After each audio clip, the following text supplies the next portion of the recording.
Okay, so this video is going to be a complete guide to shoulder training. We're going to be going over what the shoulders do and how to train them properly, the best exercises to do, like little tips you can use, and also just how to avoid injuries when you're training them. So before we get started, my name's Charlie. I'm a bodybuilder, BJJ fighter, level 3 personal trainer. I have over 7 years of experience in the fitness industry, help many clients gain strength, build muscle and lose weight. If you're interested in doing any of that, click the link in the description, which will lead to my website where I offer personal training, online personal training, workout plans, and you'll also be able to get my free ebook there as well. So we're going to start off with the different muscles of the shoulder and what each of those muscles do. So there's 3 sort of main heads of the shoulder. You've got the front delt, the side delt and the rear delt.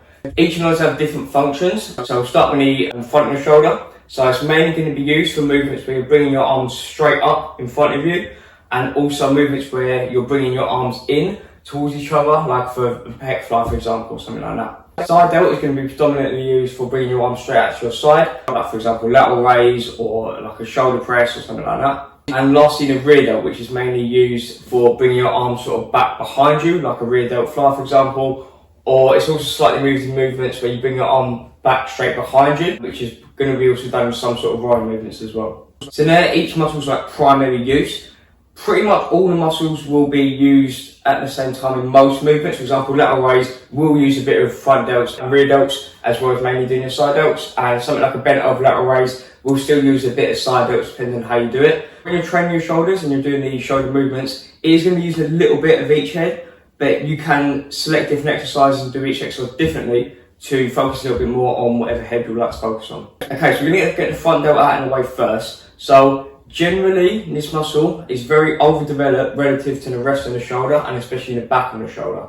It's because it's done in a lot of like bench pressing movements, chest fly, shoulder press, which most people do. So therefore, the muscle gets a lot of work during them, and it's often quite overdeveloped, because most people don't do like face pulls or cable rear delts and stuff like that. So most people, the front of their shoulder will be overdeveloped compared to the back of their shoulder.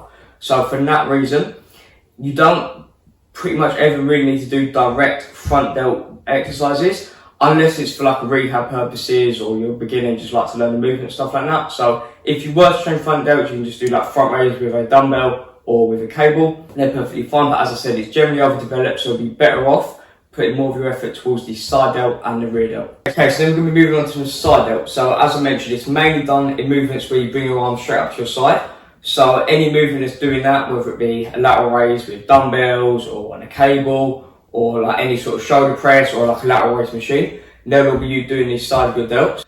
When you're training them, it's better, especially when you become a bit more experienced, to try and select exercises that are going to put a bit of tension when the muscle's in that stretch position. So if you think about a dumbbell lateral raise, for example, it's very easy. Bring your arms against your side, there's no tension on your shoulders there.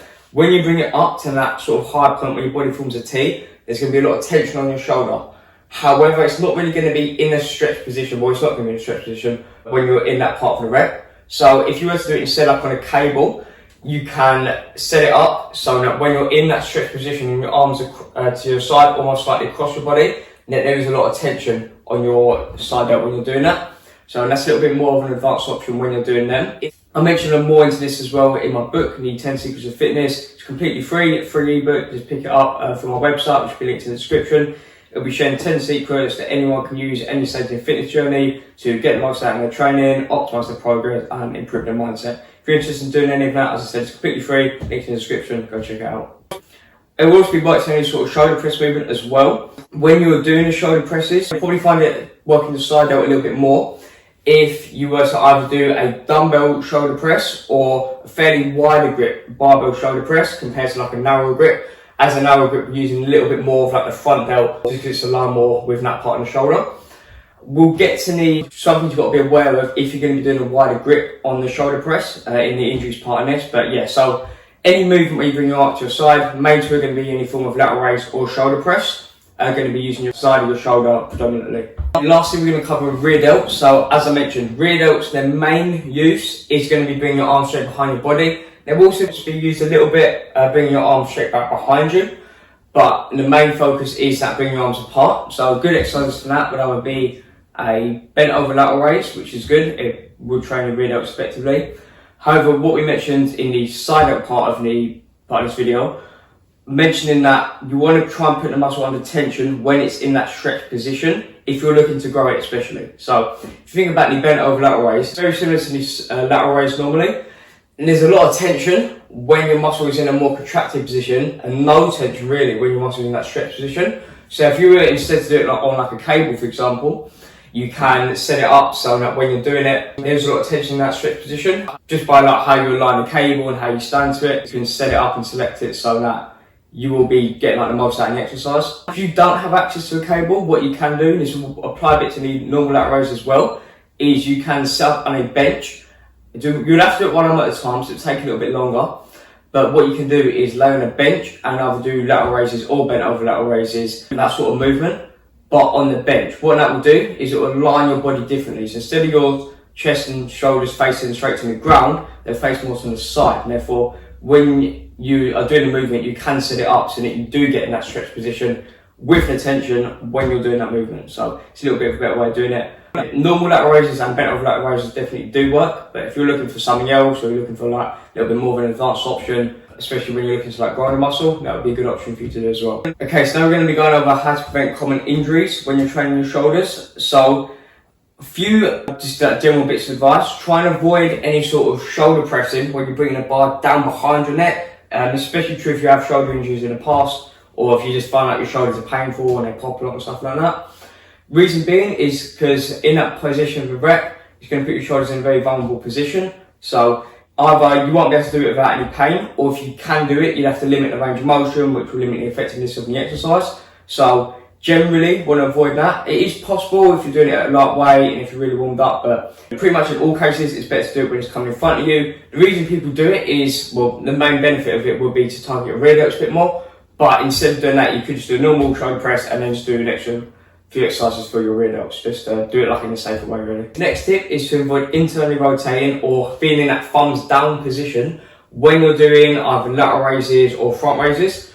Reason being is when you put your shoulder in that internally rotated position, like with your thumb down, your elbow sort of pointing up, and you begin to elevate the arm, it can lead to quite a lot of impingement when you're doing the exercises. So yes, generally best to avoid that. Also, try and avoid doing a narrow, very narrow grip upright roll, especially when you're coming high, as your shoulders will be in that similar position of like internally rotated as well as being elevated. So can again lead to impingement in that position as well. You can get away with it, but if it's something that you're doing consistently day after day, especially if you've had any sort of shoulder injuries in the past, it can worsen things, or it can also just lead to a sort of injuries and just pain, which you want to avoid. The next tip is going to be kind of similar to the first. So when you're doing either a dumbbell shoulder press or barbell shoulder press and you're going wide, you want to try and avoid going too wide to the point where your hands are almost in line with your shoulders. The reason being is it's similar to what we mentioned in the behind the neck thing. In that position, your shoulders is a very vulnerable position. Generally, when you want to be pressing, especially like shoulder pressing, you want to be in more on the scapular plane. What that means is instead of having your hands and your arms right at your side, have them slightly tucked in, even by like 15 or 30 degrees. And that way, when you're pushing, it'll be in a lot of a safer position for your shoulders. It's a more natural position, and it's less likely to lead to any sort of injuries or pain when you're doing the exercises. Okay, and then last tip is something you can be doing sort of on top of your shoulder training to reduce your chance of getting injured in the future or just have healthy shoulders in general. And that is by doing rotator cuff exercises. So what they are is, you might see some people doing on the cables or like with dumbbells when they're warming up. It's essentially like keep your elbow at your sides and then bring your hand out or in against the resistance. So this is going to strengthen the muscles, sort of smaller stabilizer muscles within your shoulder, which is going to allow you to sort of have a better foundation when you're looking to build strength. It's going to increase your stability. It's going to make your shoulders feel a lot better when you're doing the exercises or just in general. So yeah, definitely try and include them. You don't have to do too much. You could do either as a warm-up really, as it wouldn't be that fatiguing, or just do like an extra 5 or 10 minutes after a normal session. Just do like a few sets really. Most people don't do much, as most people don't train them directly. So you can start with maybe just a couple sets both ways and then just go from there. Again, similar to everything else you'll be doing, you will be like slightly increasing the weight, slightly increasing the reps, but it'll be very slowly as these are very small muscles. Okay, and then lastly, we're going to be going over just some tips when you're actually training shoulders. So first tip we have is shoulders generally need a lot more volume and intensity compared to other muscles. So if you think about this, when you're training your chest, for example, You might even just do 2 exercises. You might do like a dumbbell bench press and then maybe like a chest fly or a cable crossover. After them couple of exercises for a decent amount of sets, decent intensity, especially like after the session and the next day, you're going to feel it a lot in your chest. Whereas something like the shoulders, most people hardly ever get sore in the shoulders. They generally need quite a lot more of effort and intensity to actually grow them. So say if you normally train and you normally sort of go to the point where it starts aching a little bit, last couple of reps of it change and then you stop. For shoulders, you might want to go a little bit further than that. So you might want to try and do that extra couple of reps, maybe only leave like 1 or 2 reps in the tank, or maybe like taking a set to failure, just because they're going to need a lot more intensity and volume. So yeah, pretty much shoulders are one of the muscles that do need a lot of effort to grow, and also they do recover quite quickly as well. So yeah, generally need put a little bit more volume intensity in your shoulders compared to other muscles. Okay, and the next tip is going to be specific to a seated shoulder press. When you're setting it up, try and have the seat a little bit higher than you'd normally have it. What this will do, it will allow you to come down into like a deeper stretch at the bottom. So in that deeper stretch position, it's going to be more of a stretch in the shoulders, more tension in that stretch position. It's just going to make the exercise more effective. If you're looking to build strength, however, you probably want to keep it a little bit lower, as that will sort of limit that deeper range of motion. As when you're training for strength, you want to sort of avoid that excessive range of motion, whereas when you're training for hypertrophy, you want that excess range of motion because you want to get into that stretch when you're doing the movement. And the next tip is when you're doing a lateral raise on the cable, just ensure that the cable is not set up very low when you're doing the movement. You want it to be, so if you had your arm down at your side, you want the cable to be sort of in line with your hand, or maybe slightly a bit higher. The reason being is when you come into that stretch position,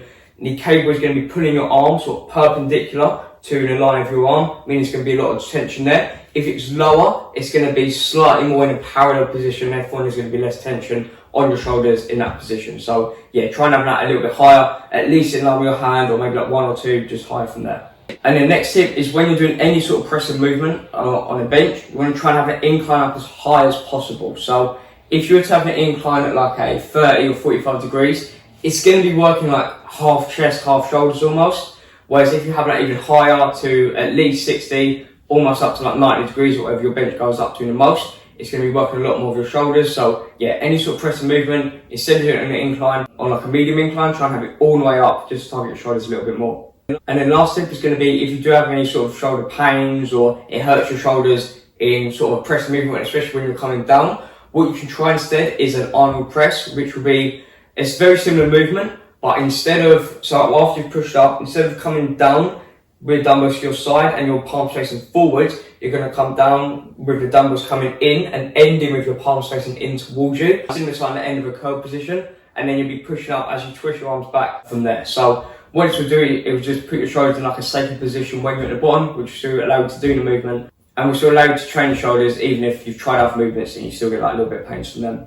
Okay, so I hope you enjoyed this guide, I hope you got something from it. So pretty much going to be concluding the video now.